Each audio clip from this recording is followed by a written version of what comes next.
From as early as 8 years old, I know that I am not a Christian.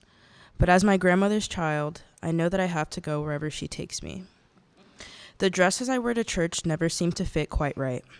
When they aren't too tight, they grate against my skin like sandpaper. And when the fabric is tolerable, the dress is the ugliest thing you've ever seen. My grandma insists that we wear these dresses to honor God. I constantly wonder, why would God care about what I'm wearing? For me, church service is not a spiritual event.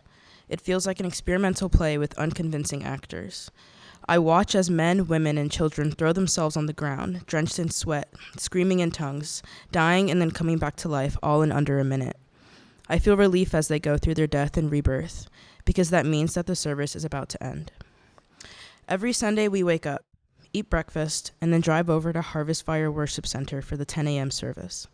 On the car ride over, I quiz my grandmother on the feasibility of miraculous biblical events, hoping that she'll have an epiphany and abandon 50 years of faith so we can turn around and watch TV instead. It never works out this way. These Sundays are where I first learn what resistance means. Back then, I was a small girl in a scratchy pink dress, vehemently refusing to let people tell me what life is. Now, I am a 20-year-old college student standing in front of 60 peers, discussing ways to push our school to divest from weapons manufacturing in support of Palestine. Well, we're all forming a circle on the lawn outside the library. We're surrounded by tents, tables, and banners that hang from the branches of a London plane tree. Do we resist, or do we compromise with the bureaucratic process this college is proposing? We could keep the encampment up and refuse to leave until they agree to divest. We could also take the encampment down and work diligently with the investment committees.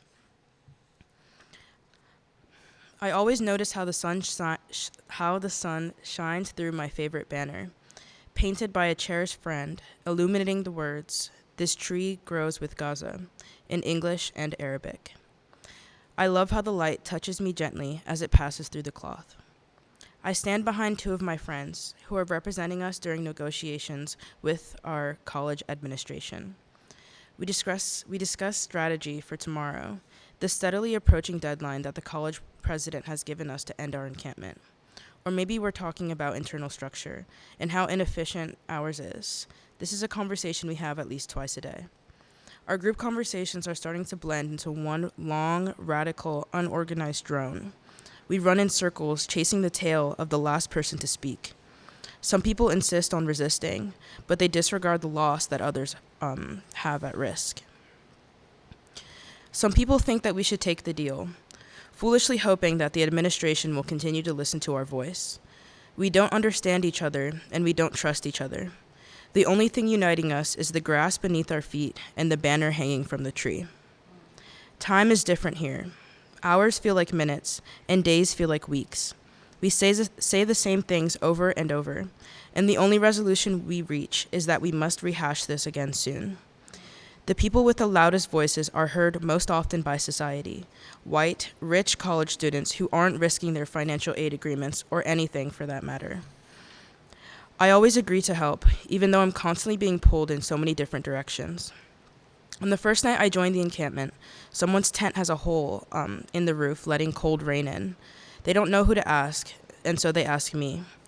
I've just arrived, and I don't know anything about this place, but I care for the stranger, and I dedicate myself to finding them a dry place to sleep. On my second day, I facilitate a meeting asking the white students in SJP, or Students for Justice in Palestine, to give space for other people to speak. People begin to wonder what it means to dismantle the power structure that SJP implemented. These are important conversations, but after every meeting, I'm pushed to tears, only soothed by a hug from my closest friends. I don't know what I need. I'm exhausted, and I'm scared to admit that. I'm vulnerable, I am needed, and I am scared. We're surrounded by white students who do not know what it means to be a revolutionary. On the third day, we moved our tents to center vulnerable identities. My tent, which was previously on the edge of the lawn, is now in the center. I wish we had thought of this sooner, but white people don't think like they're in danger, and I've been disregarding the perpetual stomachache that keeps me from sleeping every night. There's a streamline of care formulating at the encampment. The people of color care for the well-being of others and the people that surround them. and the white students focus on the structure of what we're building. My friends and I check in with everyone, making sure that they feel safe and prepared. The white students interrupt these moments and ask us to help them make decisions about our next steps. I don't know if they actually want our thoughts, or if they just want us to think we have a say. It's the third afternoon, and we're at our third meeting of the day. We're having the same conversations once again, but this time there's more pressure from administration. They are demanding we take down the encampment tonight, but we have no intention of doing that. We talk of ways to protect ourselves in the case that law enforcement gets involved, but I don't trust these people enough to protect one another, let alone themselves. As I sit on the ground trying to listen, a large banner with the word resistance painted on it sways between me and my friend, taking turns hitting us both on the head. I grab the banner to hold it at bay. I know this is not sustainable. At some point my arm will get tired, but at least, for a moment, I'll get a break from being slapped in the face by resistance. This meeting feels different from others. I can feel my hope blowing away into the harsh spring wind. I don't know it yet, but I've lost part of my faith. I've lost faith in this encampment, in the white people who claim to lead us, and in our combined ability to resist. I'm brought to tears by this grief. This is my first time crying in public. I sit with my knees bent into my chest, and my head rests inside a nook that I create with my arms. To some, it may look like I'm just resting. To some, it may look like I'm praying. One of the only other black students on site sits down next to me. They work for one of the school's counseling services, or for this one of the, yeah, okay. Specifically focusing on disputes between students. They rub my back slightly, announcing their presence. In a gentle voice, they ask me, "I can see that you're in distress. Do you want to be hugged, helped, or left alone?" I shake my head. I don't know what I need. However, knowing that they care enough to check on me was already loosening the knot in my throat. There was no care outside the community of color we built in this space. That was one of the only beautiful things to come out of the encampment. At the end of the day, we get word that the president refuses to negotiate with us any further. Everyone tries to get some sleep, but this is an especially difficult night. By the end of the next day, we are asked to take down the entire encampment. We did not convince the school to divest from weapons manufacturing, and the only win was the ability to present a proposal to an investment advisory council and a school-wide email addressing our efforts.